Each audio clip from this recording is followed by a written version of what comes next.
to another video. I hope you're all doing really well. I still can't quite believe that I am about to make this video.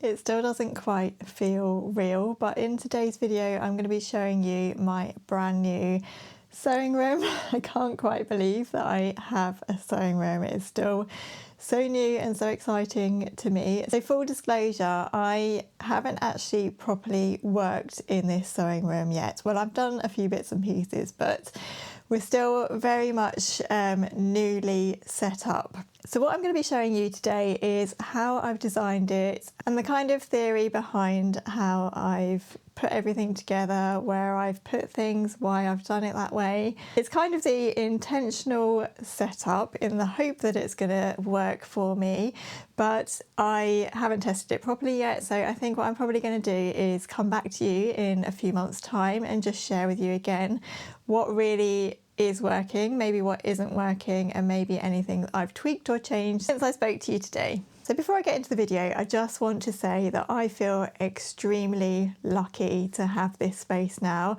I have been sewing in my dining room for the past 20 years, if not longer, and this is really very much something that I have worked up to, and I just want to say it is absolutely not necessary to have a room like this. You can have a functional and very enjoyable hobby in sewing and dressmaking from any space that you have in your house. I still feel slightly overwhelmed that I have all this space to myself now. You can't already tell that by the way that I'm talking, but yeah, I just wanted to sort of start this video by saying that. So anyway, with all of that said, and before I waffle on any longer because I feel like I'm already repeating myself, let me show you around, shall I? So this room was actually a bedroom before I changed it into a sewing room, and I'll put the measurements of the bedroom on the screen now just for reference in case it's interesting to you to see what I've managed to fit into this size of room. So I'm going to start at one end of the room and then I'm just going to walk you from one end of the room to the other. One of the things I really wanted in this room was a cutting table, because I knew that not having the ability to cut in this room would again be another barrier for me in terms of starting sewing, because if I had to cart everything down to the dining room every time I wanted to cut anything out, then that would again sort of just put me off of getting started. So one of the things I really wanted to do was to leave as much floor space as I could so that I could try and get a cutting table in here. So the cutting table that I've gone for is the Norden dining table from IKEA. One of the things that I loved about this table, as well as the fact that it folds out, is that it has these drawers in it as well. So these are really great. I haven't even managed to fill all of these up yet, but they're really great for storing like pattern weights, tracing equipment, anything you need for cutting really, carbon paper, chalk pencils and things like that, you know, anything that you need to have to hand when you are cutting and tracing. And another thing that I really love about this table too is that I can have just one side of the table out so that I can have this small ironing board on there. So if ever I'm just doing sort of a small sewing project, I don't need to have the whole table out, which is really great. So once it was built, and I did actually manage to build this myself, I did find that it weighed too heavily for me to be able to get in and out on my own. I just could not lift it without having help. So what we've actually done is to put some caster wheels on the bottom so that I can actually easily or more easily wheel this in and out. And the good thing about that too is that because this is a dining table, it's not particularly high, it's not a standing height table. So actually adding those caster wheels on has added a little bit of height as well, which is also really great. Okay, so moving on to the best area then, or what I think is the best area, and that is the sewing area. Well, let me start with the top because I am going to have trouble sort of fitting everything in the frame. I really wanted to build storage upwards, again, just because I wanted to save floor space so that I could get this cutting table in here. So I looked at various different images that I'd saved on Pinterest and how people store and style things in sewing rooms. And a lot of the images that I looked at all had sort of upward storage. So they made really good use of the walls and even the ceilings and the sort of height of the room as well. So I haven't gone too high with my shelf, but I've still gone too high that I can't actually reach without a step. So I do have a folding step in this room that I just keep it so that I can get to things as and when I need them. So at the left side of this shelf, I've got all of my old poppy and primrose patterns from when I used to have an Etsy shop. The two baskets house all of my overlocker threads, and then just for aesthetic purposes really, I've just filled a couple of jars with zips and then some old vintage Silco threads that I'd inherited from my grandparents. I've also got my grandma's old workbox and a thread tin there too.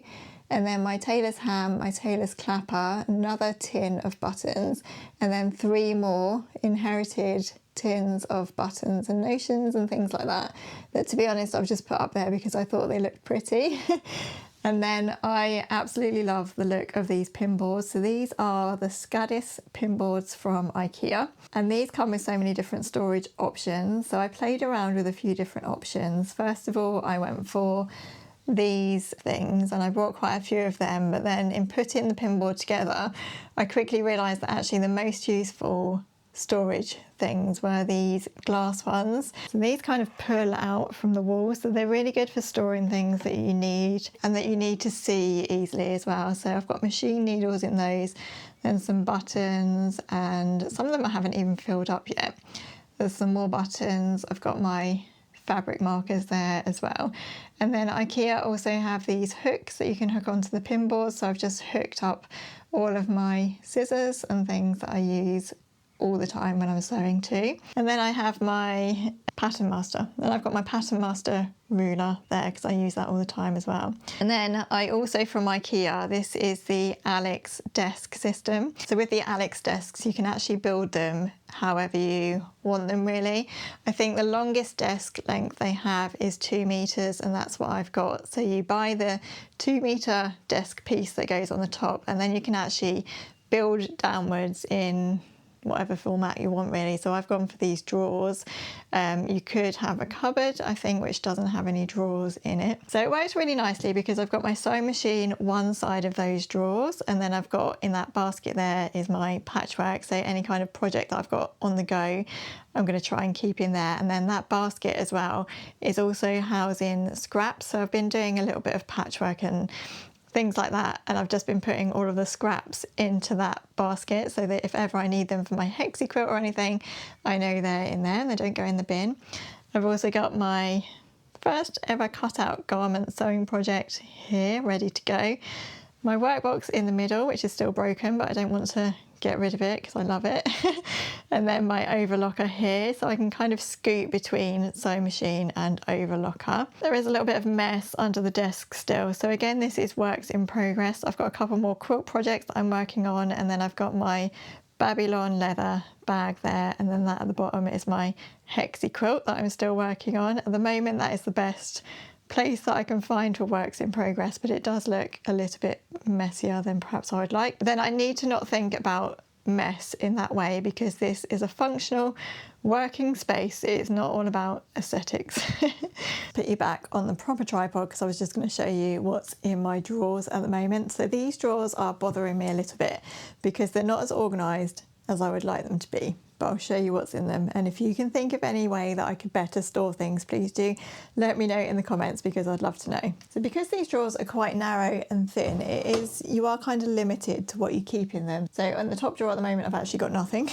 This drawer has got all of my sewing machine and overlocker manuals, and then some other bits and pieces for my sewing machine that I don't use all the time. So this is another foot plate for my sewing machine that I don't think I've ever used, but it's really good to have all of that kind of stuff in one place. So if ever I have a problem with my sewing machine, I can just go to the manual and it's in there, and I don't have to hunt around like I did in the old house to see where my manuals were. In here at the moment I have yet more buttons. I have so many buttons.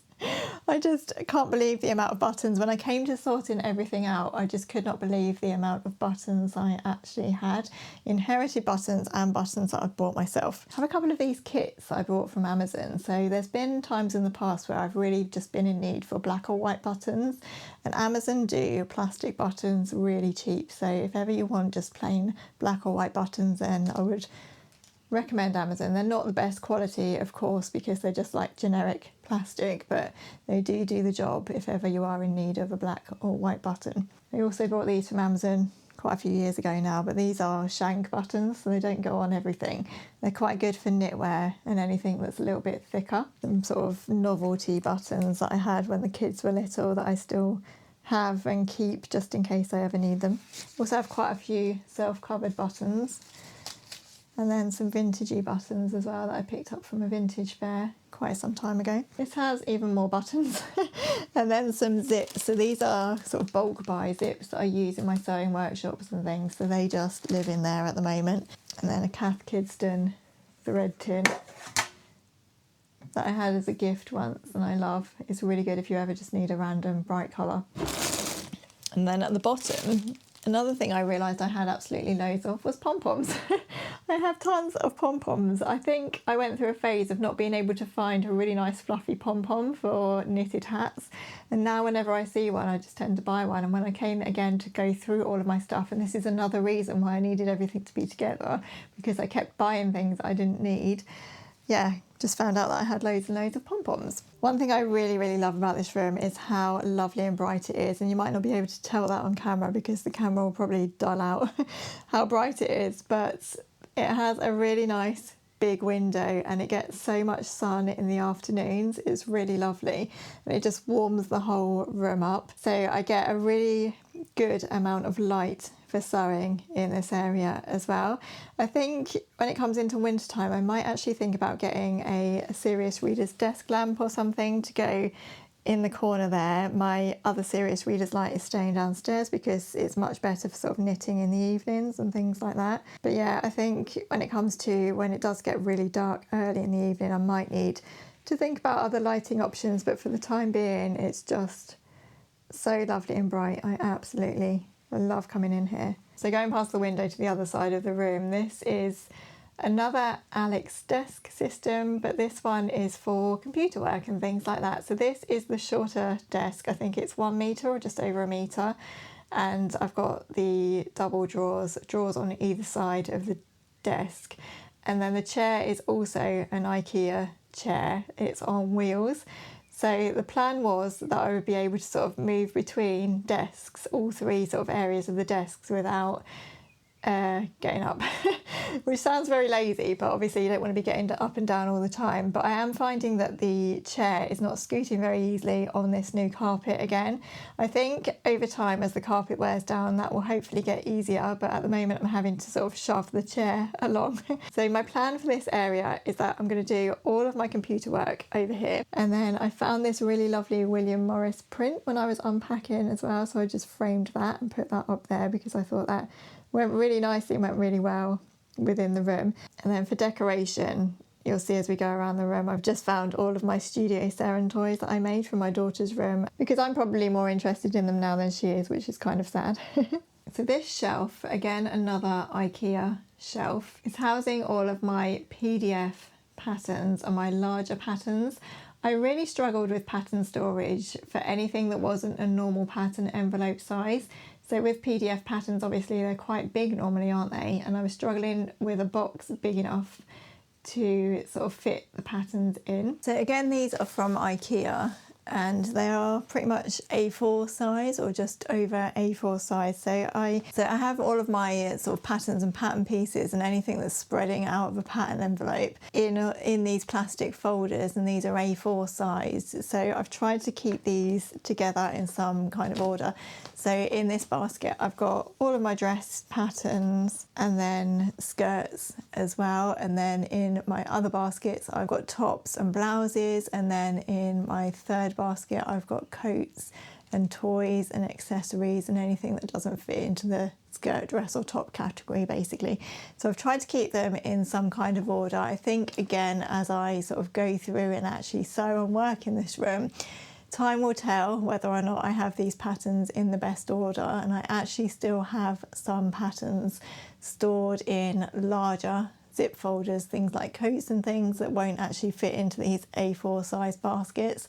So unfortunately I still have patterns kind of scattered around rather than having them all together, but for now it's the only way that I could really think that I could store patterns and it seemed like the most sensible solution at the time. But if you have a sewing room, or if you store your patterns in any other sort of more sensible way than why I'm doing it, then please do let me know and give me some ideas as to how I can do it better. So with the drawers that are in the computer desk table, I've tried to keep everything reasonably sort of officey rather than sewing, but some sewing has crept in. So the top drawer in here, and I'd really like to get some drawer organisers eventually, just houses all of the camera stuff that I use. So things like microphone case, this is the little tripod that I use. When I sort of move around the room, it's always helpful to have this because my hands are very shaky, and that just helps to keep things a little bit more stable. And then things like camera batteries and things like that go in there as well. And previously in the old house, they were all in my sideboard and quite hard to keep track of, so it's nice to have everything that I need to hand here. So this is my new label maker.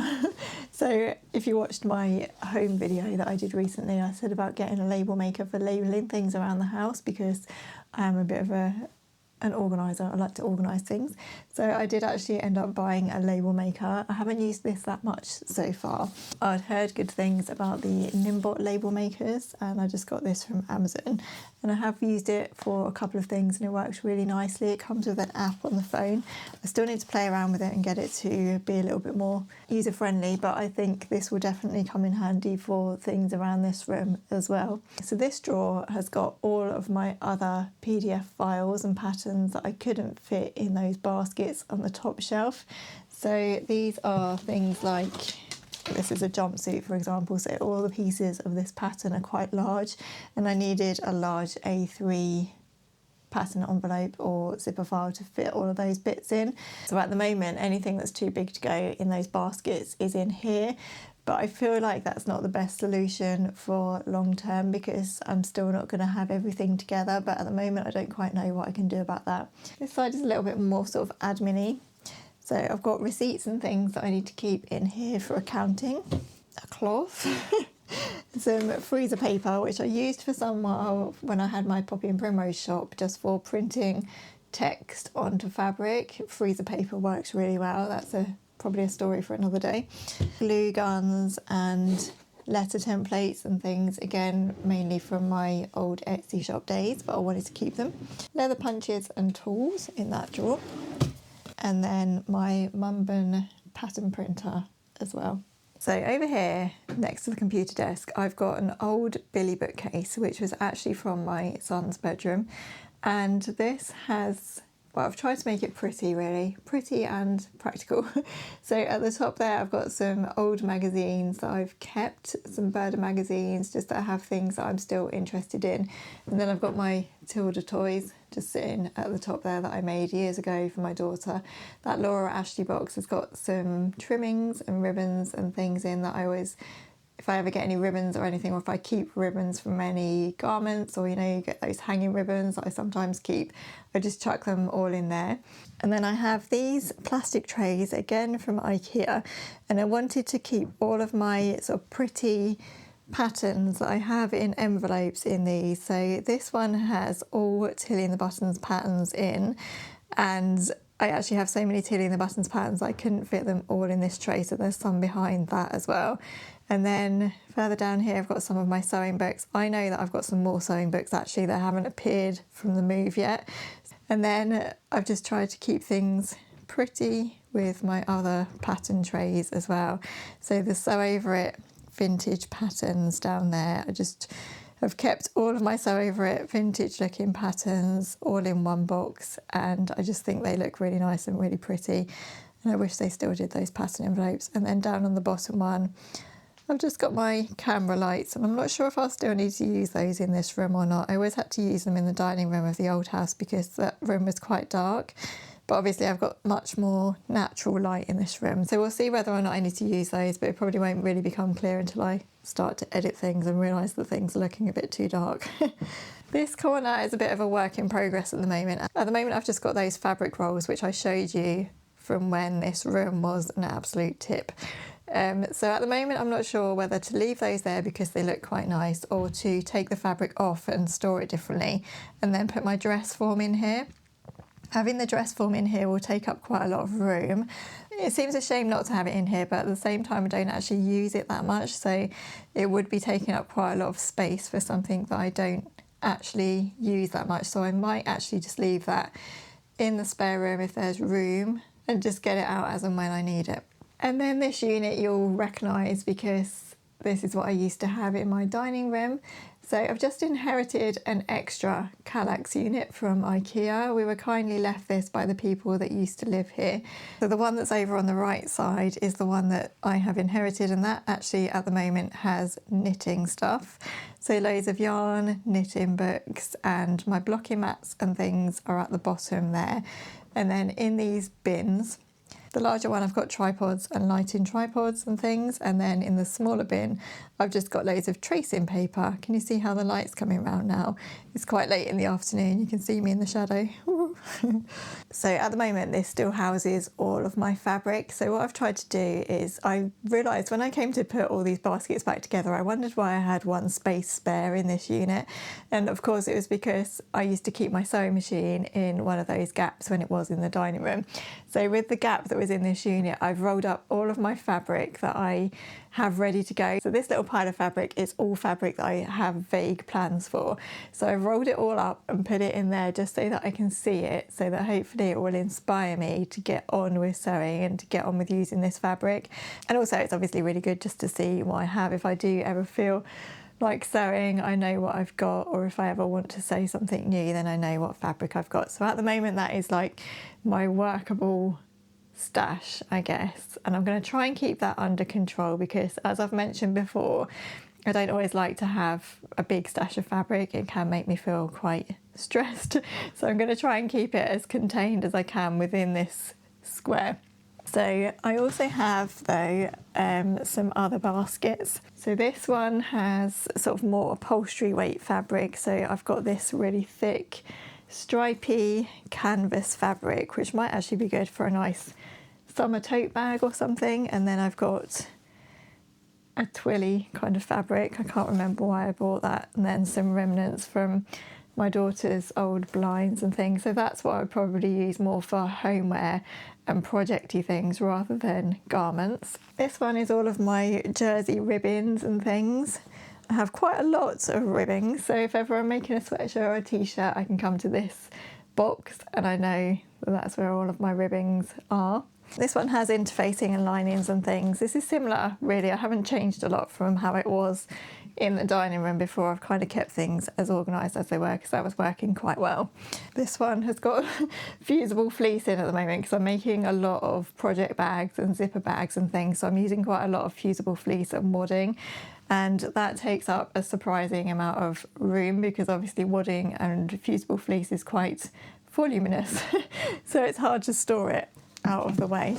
And then this bottom one, again, because I'm making a lot of bags and project bags and things, has got fat quarters, so cotton fat quarters are all stored in here. I think you've seen that before. And then I've got some other cottons like the Rose and Hubble cottons and things that I'm just using for project bags and things that I'm making for my sewing workshops and things like that. So that's all filled with nice pretty cottons. I don't actually have anything much in those bottom drawers at the moment. They are actually kind of junk drawers.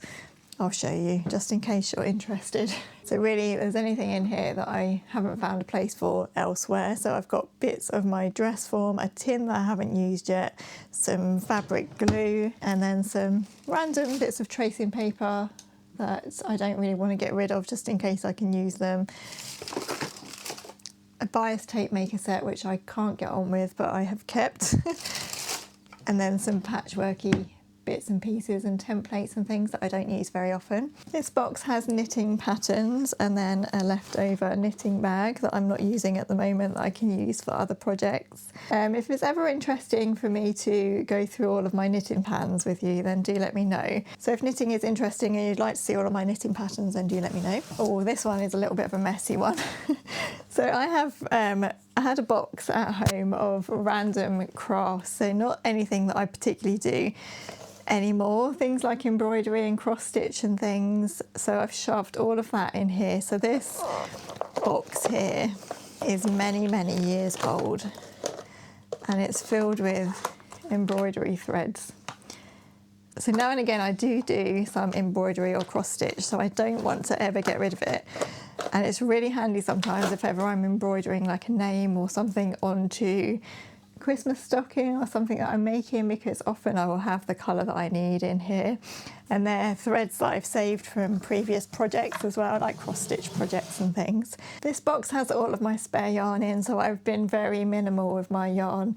I got rid of quite a lot when we were moving because I don't tend to make scrappy yarn projects or anything like that, so I gave loads of yarn away to the Knit and Natter group, which runs where I do my sewing workshops, because they knit a lot for charity and things, so hopefully that's going to a better place. But I do have some sort of collections of yarn that I know that I can do things with, hats and things, so I've just kept those.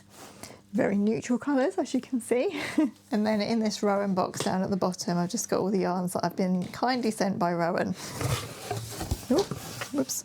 And then also I had quite a few balls of drops there left over from a jumper that I knit quite a few years ago now, so I've just kept those in there as well. So I've got quite a few sort of sample balls from Rowan in here that I can use if ever I want to test out any of their yarns or knit something small like a hat or something. Got my 2 project bags, so I'm still working on the pattern for these at the moment, so I'm making quite a few prototype versions of this so that I can practice the pattern and just make sure that it's working well. So they were just sitting on top of the unit. And then I think the last thing I have to show you is these 2 boxes on top of the unit. So this one here has just blind supplies, so blind making supplies. So if you watched my video making a blind for my daughter's bedroom, I did say that I had loads of blind making supplies around the house, but I couldn't find them. I managed to find them when we got all of my craft stuff out and I sorted through it. So that now has blind making stuff, blind tape, blind rings, curtain stuff, and also stuffing as well.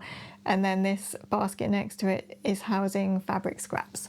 So if ever I have offcuts from anything I'm making, I will put it in there.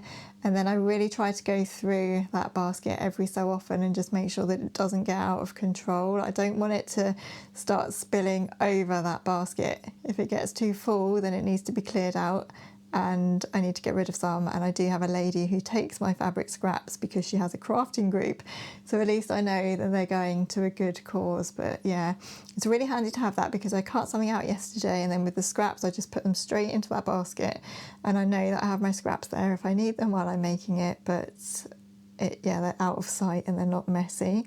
So that is pretty much the tour of my whole sewing room. I'd love to know what you think in the comments. If you can see any areas that you think aren't going to work, having had your own sewing room for some time, please do let me know in the comments. And if there's anything that you think you would do differently or that I could do better, then I'd love to know as well. It's really interesting, I find, to see how different people do things and how we organise things differently, and I really love getting ideas from watching other people's sewing room tours and things like that. So I can already tell so far that things are working so much better for me now than they did before in the old house, which sounds obvious really, but even things like working on the computer, it's been really lovely to just actually have a desk to work on, because before, whenever I was editing or writing blogs or freelance work or anything, I was just having to sit on the sofa to do it. I always used to get a really bad backache if I sat at the dining table. So I would go and sit in the front room on the sofa and just work on my computer. And there wasn't really any distinction between when I was working and when I was then sort of relaxing in the evening. And sometimes I would just feel as though I was just sat on the sofa all day, and it wasn't really good for me mentally. So it's really good now to know that I can just come up here, do my computer work, I can shut the door on it now, and that is the working day done kind of thing, and then I can go downstairs and relax, or what I'll probably do is just scoot over here and do some sewing. But then that is the point, that I've got that distinction, and then I can just sort of close the door. And I know that I'm really lucky to have that, by the way, as I keep saying. I really hope that it's going to help me to sew more consistently with less stress and help me to feel less overwhelmed. I already feel so much more inspired to sew, just being able to see all of my patterns and all of my fabrics out and ready to use. It's just so lovely to have that. So I really hope that, again, that's just going to sort of set me up for more intentional sewing and less stressful sewing for the future. Obviously as well, everything looks very sort of pretty and tidy and perfect at the moment, and I'm sure that as I begin to work in here more regularly, things will probably get quite messy and I do really want to have this as a functional space. I know that I do love things to look pretty and organised and aesthetic and everything, so I don't want that to become a barrier either. I don't want to be scared of getting this room messy. I think I'll still be that person that needs to have a tidy space in order to work, so I probably will try and keep it as tidy as I can, but yeah, it needs to be a functional working space is what I'm trying to say. So thank you so much for watching today's video. I really hope you've enjoyed it. I hope it's been interesting, and I hope that if you do have your own sewing space, no matter how small it is or no matter where you sew, I hope you've maybe found some new sort of organising ideas perhaps, or ways that you can set out your own sewing space so that it's easier for you to sew. If you have enjoyed this video, please do give it a like, and don't forget to subscribe to my channel if you haven't already. I do post sewing videos every Sunday at 8 AM, and I also have a Patreon if you'd like more behind the scenes videos and early access to lots of other things. Take care everyone, thank you so much for watching, and I'll look forward to seeing you soon. Bye.